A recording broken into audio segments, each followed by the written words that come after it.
নতুন একটা challenge video নিয়ে তো আজকে আছে কড়াইশুঁটি কি বলে এটা কচুরি আর এটা তো দেখা যাক আজকে কার ভাগ্যে কতটা জোটে আর কার ভাগ্যে কিছুই না। তো চলো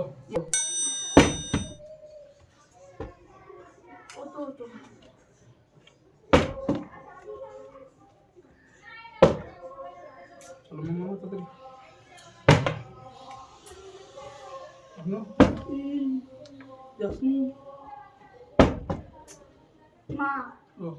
তাতে গো তোমার নিজের কাছে যেমন আমি প্লেট ধরিয়েছি কি করে মা দুবার ছেড়ে দিল হবে না রানু এবার সব শুধু মাথা বাদ করে দিলে হবে না